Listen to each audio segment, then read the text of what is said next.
आज द्वादशी को सुने तुलसी माता और भगवान विष्णु की कथा। एकादशी व्रत की संपूर्ण फल पाने के लिए इस कथा का श्रवण अवश्य करें। वीडियो को पूरा जरूर देखिएगा। अगर अच्छी लगे तो दूसरों को शेयर करना ना भूलें। अब सुनिए तुलसी माता की कथा। बहुत समय पहले की बात है। एक गांव में एक ननद भाभी रहा करती थी। ननद अभी कंवारी थी। उस परिवार में ननद, भाभी और भाई, इन तीनों के अलावा और कोई भी नहीं रहता था।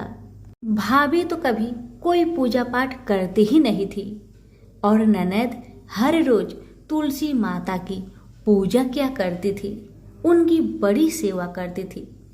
बिना तुलसी पूजन के ननद कभी भोजन नहीं करती थी। ननद का पूजा पाठ देख के भाभी को बहुत क्रोध आता था। कभी कभी भाभी तो अपनी ननद से ऐसे भी कह देती थी कि जब तुम्हारा विवाह होगा ना तो मैं तुम्हें और बराती को तुलसी ही खाने दूंगी और दहेज में यही दूंगी। इसी तरह समय निकलने लगा, दिन बीतने लगी। अब तो ननद भी बड़ी हो गई थी। भाई ने अपने बहन के लिए एक अच्छा घर और बर ढूंढा। अब तो बहन की शादी पक्की हो गई। बहन की शादी वाले दिन भाभी ने क्या किया, बारातियों के सामने तुलसी का गमला फोड़कर रख दिया। लेकिन ननद की सच्ची भक्ति और श्रद्धा से तुलसी माता बहुत प्रसन्न थी। इसी कारण से तुलसी माता की कृपा से तुलसी का गमला स्वादिष्ट व्यंजन में बदल गया। ये चमत्कार देखकर भाभी बहुत आश्चर्यचकित हो गई।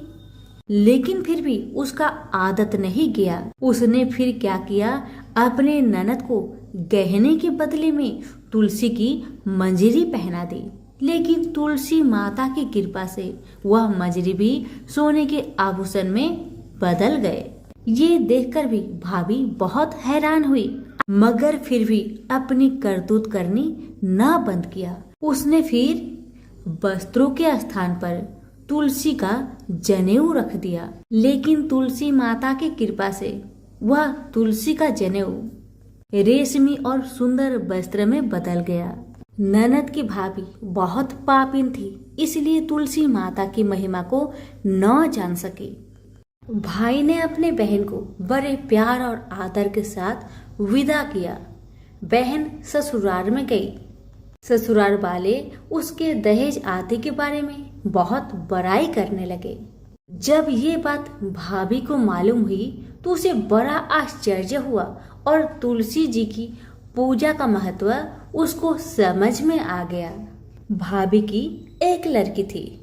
अब भाभी सोचने लगी, क्यों ना मैं भी अपनी बेटी को तुलसी माता की पूजा करने को कहूँ। अब तो भाभी अपनी लड़की से कहने लगी कि तू भी तुलसी माता की सेवा कर, तुझे भी बुआ की तरह फल मिलेगा। पर लड़की अपनी माँ के जैसी ही थी, उसे तुलसी की सेवा में मन नहीं लगता था। भाभी की लड़की हर रोज सुबह स्नान करके ऊपर के मन से अपनी माँ की बात रखने के लिए तुलसी माता की पूजा कर लिया करती थी, मगर मन उसका पूजा में कभी नहीं लगा। इसी तरह समय बीतते गया। इस बार भाभी ने खुद अच्छा घर और वर देखकर अपनी बेटी का विवाह तय किया।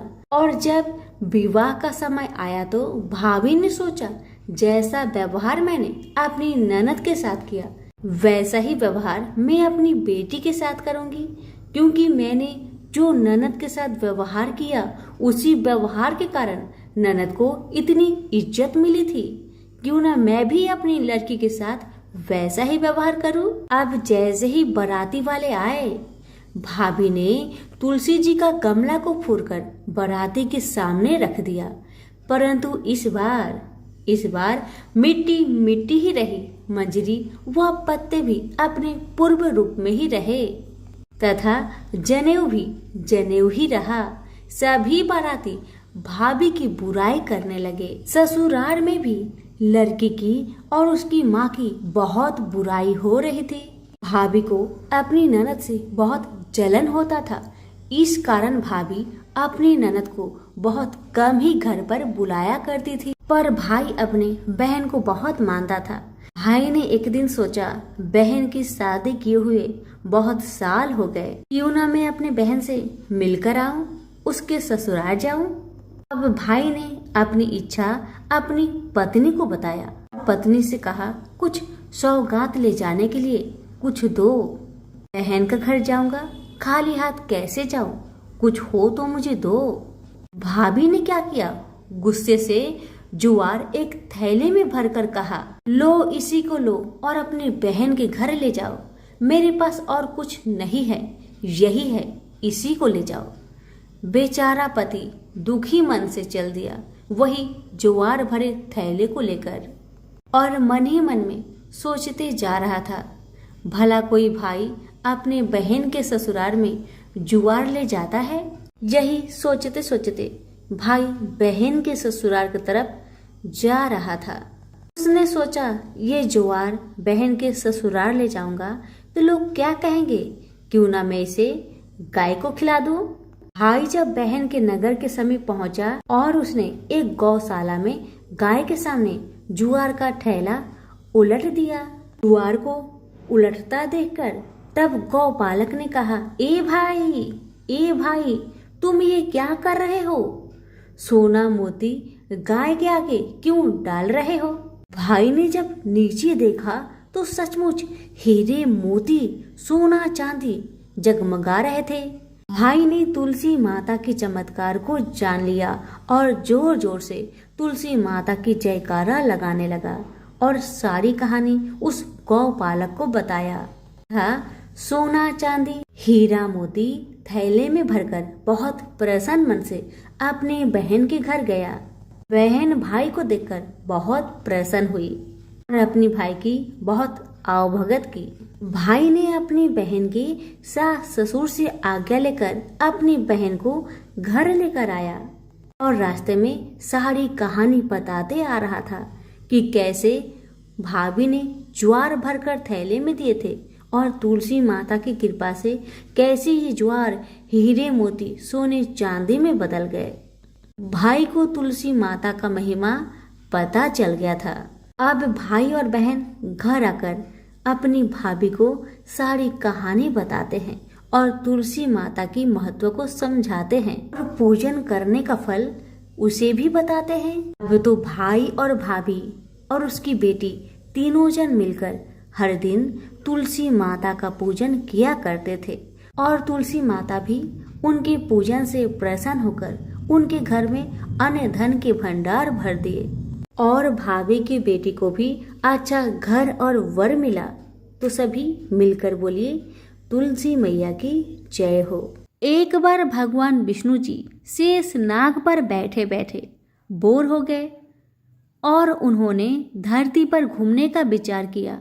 वैसे भी कई साल बीत गए थे, धरती पर आए और वह अपनी यात्रा की तैयारी में लग गए।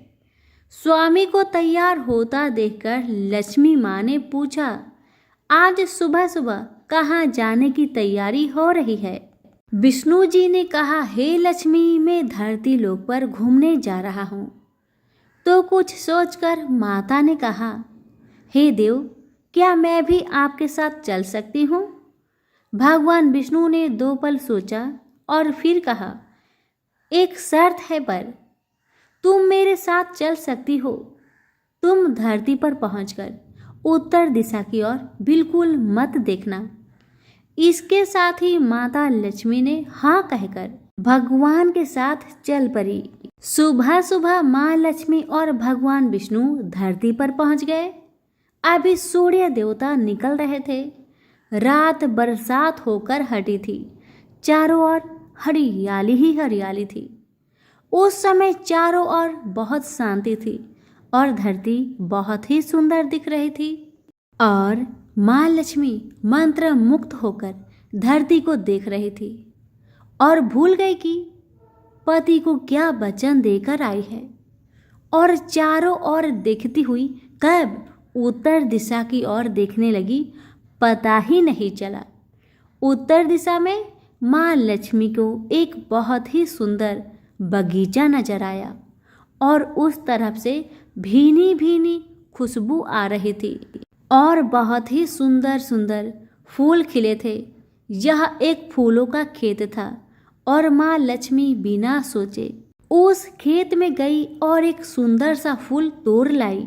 लेकिन यह क्या, जब माँ लक्ष्मी भगवान विष्णु के पास वापिस आई तो भगवान विष्णु की आंखों में आंसू थे और भगवान विष्णु ने माँ लक्ष्मी को कहा कि कभी भी किसी से बिना पूछे उसका कुछ भी नहीं लेना चाहिए और साथ ही अपना वचन भी याद दिलाया।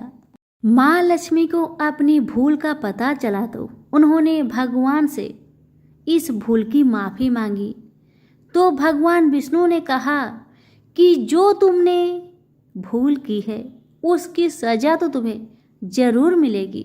जिस माली के खेत से तुम बिना पूछे फूल तोड़ा है वह एक प्रकार की चोरी है, इसलिए अब 3 साल तक माली के घर नौकर बनकर रहो। उसके बाद मैं तुम्हें बैकुंठ वापस बुलाऊंगा। माँ लक्ष्मी ने चुपचाप सर झुकाकर हाँ कह दी और फिर माँ लक्ष्मी एक गरीब औरत का रूप धारण करके उस खेत के मालिक के घर गई। घर क्या, एक झोपड़ा था और मालिक का नाम माधव था। माधव की बीवी 2 बेटे और 3 बेटियां थी। सभी उस छोटे से खेत में काम करके किसी तरह से गुजारा करते थे।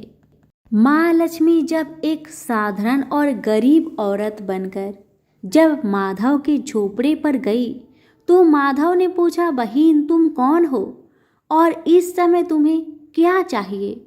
तब माँ लक्ष्मी ने कहा, मैं एक गरीब औरत हूँ, मेरी देखभाल करने वाला कोई नहीं, मैंने कई दिनों से खाना भी नहीं खाया, मुझे कोई भी काम दे दो, साथ में मैं तुम्हारे घर का काम भी कर दिया करूँगी।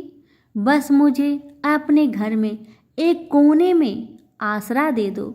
माधव बहुत ही अच्छे दिल का मालिक था, उसे दया आ गई, लेकिन उसने कहा, बहन मैं तो बहुत गरीब हूँ, मेरी कमाई से मेरे घर का खर्च मुश्किल से चलता है, लेकिन अगर मेरी 3 की जगह 4 बेटियां होती तो तभी मुझे गुजारा करना ही था। अगर तुम मेरी बेटी बनकर जैसा रूखा सूखा हम खाते हैं उसमें खुश रह सकती हो तो बेटी बनकर अंदर आ जाओ। माधव ने माँ लक्ष्मी को अपने झोपड़े में शरण दे दी और माँ लक्ष्मी 3 साल तक उस माधव के घर पर नौकर बनकर रही। जिस दिन माँ लक्ष्मी माधव के घर आई थी उससे दूसरे दिन ही माधव को इतनी आमदनी हुई, फूलों की कमाई से ही शाम को एक गाय खरीद ली। धीरे धीरे माधव ने काफी जमीन खरीद ली और सब ने अच्छे अच्छे कपड़े भी बनवा लिए और फिर एक बड़ा पक्का का घर भी बना लिया। बेटियों और बीबी ने गहने भी बनवा लिए और अब मकान भी बहुत बड़ा बनवा लिया था। माधव हमेशा सोचता था कि मुझे ये सब इस महिला के आने के बाद ही मिल रहा है, इस बेटी के रूप में मेरी किस्मत आ गई है। माँ लक्ष्मी को आते हुए 2 से 5 साल बीत गए थे, लेकिन माँ लक्ष्मी अब भी घर में और खेतों में काम करती थी। एक दिन माधव जब अपने खेतों से काम खत्म करके घर आया तो उसने अपने घर के सामने द्वार पर एक देवी स्वरूप गहनों से लदी एक औरत को देखा।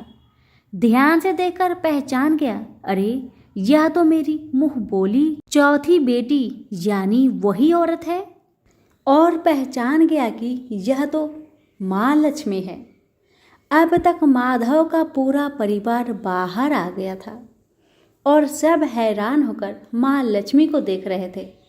माधव बोला, माँ हमें माफ कर, हमने तेरे से अनजाने में ही घर और खेत में काम करवाया है। माँ यह कैसा अपराध हो गया, हे माँ हम सबको माफ कर दे।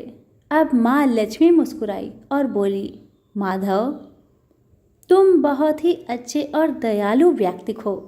तुमने मुझे अपनी बेटी की तरह रखा। इसके बदले में मैं तुम्हें वरदान देना चाहती हूँ कि तुम्हारे पास कभी भी खुशियाँ की और धन की कमी नहीं रहेगी। तुम्हें सारे सुख मिलेंगे जिसके तुम हकदार हो। और फिर माँ अपने स्वामी के दोबारा भेजे रथ में बैठकर बैकुंठ चली गई। तो प्रेम से बोलिए लक्ष्मी नारायण की जय हो। धन्यवाद।